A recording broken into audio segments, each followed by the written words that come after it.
Mayor Young with Fantastic Forum. We're here at WonderCon 2023, and I am standing with Johnny Parker II.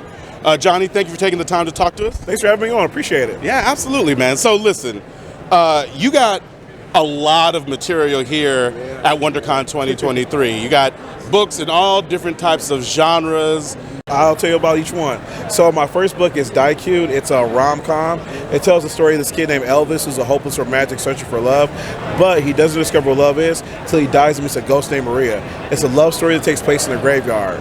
It's really beautiful with awesome art and a really amazing story. Then after that, I got my book Broken right here, which is like my all-ages video game story. It tells the story of this princess named Erin who's lost every single battle she's been in until she meets a new player named Patrick, and they make a pinky promise to become the very best in the world. It's super dope, super fun, and all ages friendly. Then after that, I got my book Ewoks are better than Hobbits, because they are. Agreed. It's based upon my theory that it took the Hobbits 5 years to do. Ewoks get done in 5 days because they're badasses like that. Then I have my book, The Black Man's Guide to Getting Pulled Over, which takes a satirical look at police harassment and ever to find solutions to the problem. So we talk about all the emotional trauma somebody goes through, but we crack some jokes along the way and propose solutions. And lastly, it's Blackfist and Brown Hand, my black and brown exploitation comedy, featuring Blackfist, a barber from Brooklyn, and Brown Hand's Latino partner in crime. The whole thing is we make fun of stereotypes, but all in the hopes of bringing people together. So an eclectic mix of a wide range of different genres and whatnot. For real. And realistically, it's like, I mean, obviously stories all come from somewhere, but it's like, it's really interesting, the idea that you have so many different types of stories to tell. What is it about, you know, your life experience, or what is it about you as an individual that makes you have like all those facets and all those stories inside of you? I think it's because I just have like diverse interests and whatnot. Because again, I'm a fan of like I love comics. Like comics are my bread and butter. I love it. But I'm also a big fan of like Japanese anime and manga as well. And the cool thing about manga, for people who are fans of, they know that with a manga, you can tell different types of stories. Everything from slice of life to action to shonen to shoujo. And so the thing about it is, there's no limitations there. And I kind of apply the same concept to when I write American comics. It's like I don't want to be limited to like just one genre of storytelling. I want to tell different things. I play with different facets and whatnot. And I don't want to be limited and put inside a box. So I tell the story that inspires me, things that come to mind, and I just explore and see where it takes me. And it's led me to a lot of success, which is dope. So I know you have your book that is the Black exploitation. Yeah. Oh, the Black Brown exploitation comedy? Yeah. Blackfist and Brown Hand? Yeah. Yeah. So tell me a little bit about how it is that you came up with that concept, and a little bit about your history with black and brown exploitation. Well, for that one, it was funny. It actually came one night at Denny's. Me and the artist for that book were there late one night, just joking around and whatnot, having a good time. We were joking around like, what if the Hulk was black? And it was like, oh, his name would be Black Fist. It was like, well, then Rick Jones, would that be brown hand? We make him Mexican and blah, blah, blah. And we just was like, just cracking jokes about it or whatever. And the artist, he's Latino. So the thing about this, he was really dope. I hadn't done a book yet. He was like, yo, if you write that, I'll draw it. Wow. Had the book done the next day. Like, I just wrote it, knocked it out, because again, as a writer coming up, you don't get many opportunities to work with artists. You get a book done, and he liked the joke, I liked the joke, and it's like, let's go put it out there. So we wrote our first issue. We did a signing at a local comic shop, and it was really well received. It blew up, people liked it, and then we kind of kept going from there. Then I wrote the second issue, Blackfist and Brown Hand 2, Secret of the Horchata, which was like really funny, really fun. And then after that, it was like, all right, cool, I'm making comics. And so that gave me a lot of confidence to kind of branch out and go to places. And I'm also a teacher as well, and my teacher population is black and brown. So I teach black students and brown students. And so the thing about this is that when I write my books, I want to write something that's kind of reflective of like their experiences. So within all my books, it has a black but also just a diverse perspective. Like when you look at Die Cute, it features again a black kid who's like, you know, hopeless romantic, but he falls in love with this like Latina ex-ghost. And it's really dope. And then when you go to like Broken's like Pokemon meets Smash Brothers, but it's a bunch of diverse kids in there. Black, brown, Asian, all these different kids like coming together just like our world is. Even in like Ewoks Rare That Happens, it's got Ewoks and Star Wars, but I crack jokes about diversity there and the lack of diversity in certain franchises.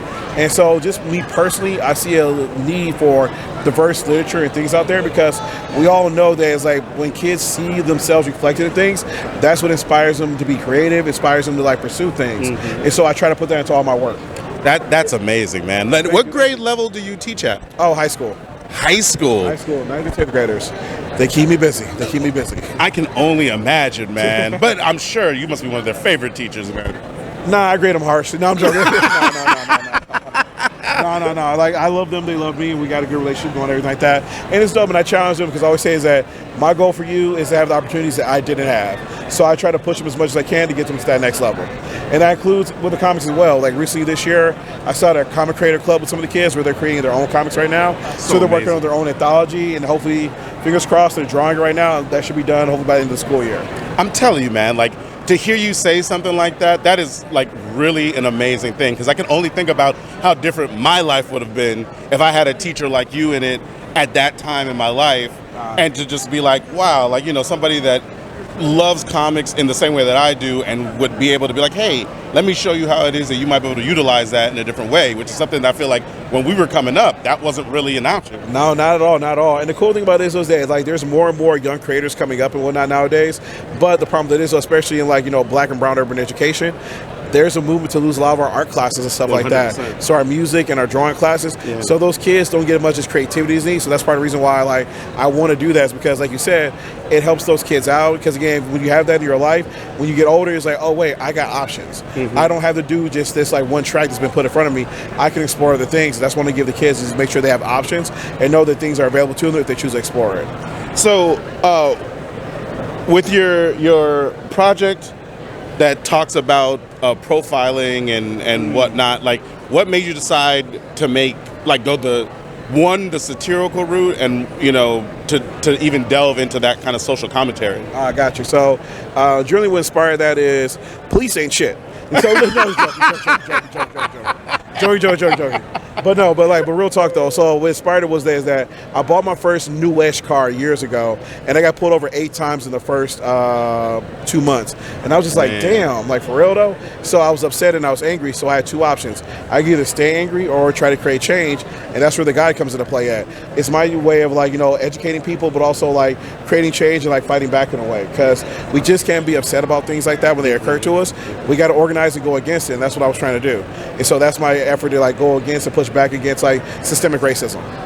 Hey, I hear you, man. Like, and it's really interesting just to see that, you know, all of your projects, of course, have a bit of an undertone in regards to, you know, diversity and making that important, but tonally completely different, you know, genre-wise completely different, and it's awesome to be able to see that, you know, you can express certain ideas that are important to you, but at the same time you decide, like, you know, your stories are your stories still, and you understand that, hey, I might be serving a different audience over here with this book than over there with another one of your titles. Exactly, yeah, and that's just the thing about it is, so we were talking earlier, and I was joking that as a black creator, you got to work 5 times as harder, but at the same time, though, I mean, sometimes you do. And so the thing about it is, though, I have this show that I can like play in different categories, because even when you look at mainstream comics, a lot of times, you'll notice that they'll put like people of color creators like on the people of color books, which is dope, but it's also limiting as well. Right. It's like, imagine if they had let Dwayne McDuffie write Spider-Man. Right. Dwayne would have knocked that out of the park. Right. But the thing about it is, though, is that a lot of times we don't get those opportunities, and so a lot of times you got to work, you got to put the groundwork in the show. Like, no, I can write whatever you put in front of me, and that's kind of what like my catalog of work shows. Absolutely. No, I would agree 100%. Please go ahead and tell the people, like, if they're interested in any of the books that you just spoke about, like, you know, tell them where they can go find them. For sure. You can find me at JohnnyP313 on Instagram and Twitter. That will take you to a link tree to my profile on my website, JohnnyParkerCan'tLose.com. And I have a Gumroad up at JohnnyP313, where I have all my books for sale. So please come through, support, check them out. As always, support your local creators. There it is. Johnny Parker II, ladies and gentlemen. Thanks for the time. Thank you. Thanks for having me.